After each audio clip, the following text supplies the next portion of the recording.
My name is Raul Guerra and I served in the United States Coast Guard Port Security Petty Officer. My name is Brayla. I was in the U.S. Navy. Well, my name is Richard Porter. I was in the U.S. Air Force. I was an aircraft electrician and environmental specialist. I'm Yvonne Everett. I entered the Army at 17. I'm Kevin Garrett. I served in the United States Navy.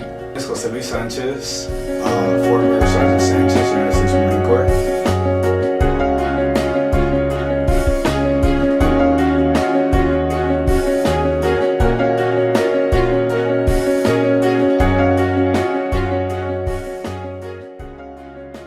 I waited a long time to go back to school. When I initially went in, I thought the skills I would get active duty would give me this great job, and I could, I'd be equivalent to somebody who had a college degree.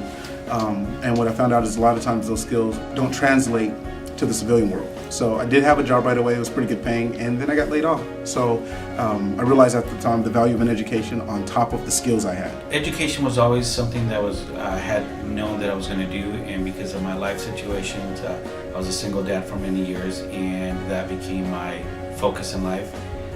When my son was about to graduate high school, I was able to go back into school full time. I had a child.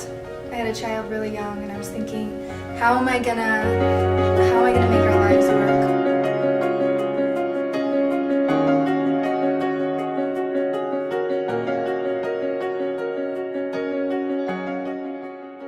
After 9 years, it was actually kind of hard. It was kind of challenging. The way that people communicated and the way that I was used to communicating was, "What the heck is wrong with you?" Instead of, "Excuse me, you dropped something."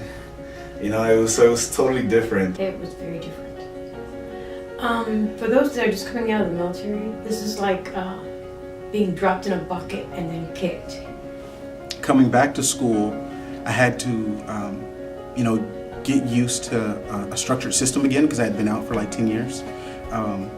And having assignments to do without the military requirement on top of it, that was difficult. There's a lot of challenges being an adult and a veteran in junior college, with people that are a lot younger than us in many cases. Being able to connect with people and not expect to lose them in a funny way, So every day I meet tons of people, but connections, like, how long would that last? So you get so used to moving around, jumping command to command that you get out of that. I don't know if I could ever get out of that condition. By the time I was 25, I was disabled with a neurological condition. Spent most of my adult time raising my kids, and 2 years ago I had to have my hip replaced because of an injury I had in the Army. It took me a while to rehabilitate, and I lost my job, so I had to retrain.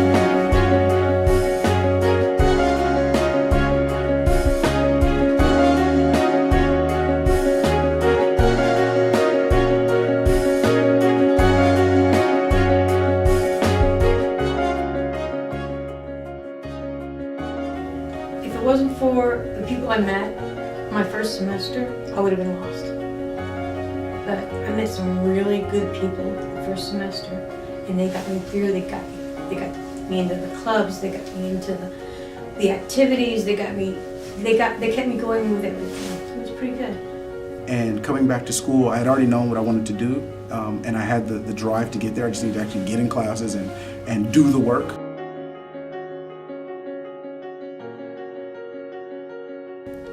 In some ways, it's funny. I consider a day at a time. Like, I have been changed by joining the military. They have that look in their eyes of, I've been someplace and done something. There's a severity in the heart of a veteran that just wants to get things done because that's what they've been trained to do. So I would like to see those veterans come together and work together to support one another in their studies and tutoring, finding out about the financial resources available to them, whatever political actions that are going on that affect them. I would like for that network to exist and they can share that and be more informed.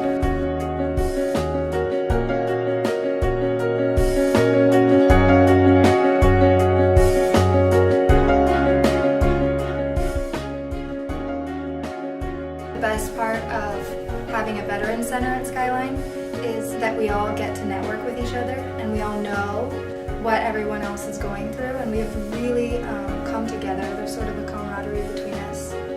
which I haven't found at other schools, because we have a separate space where we get to know each other and help each other study. I would really like to help the Veterans Center become a center that is known in the community. All you have to do is reach out to different veterans, and we all have different experiences, and just what we learned when we were in service, that we're a team. When we're out here now, we're still a team. Being able to say thank you to all those that dedicated their time to work for this, for this great country.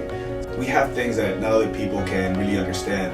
So a place where we can meet and communicate and actually have some friends that have gone through the same thing is a great asset that the student veterans will have. It's great.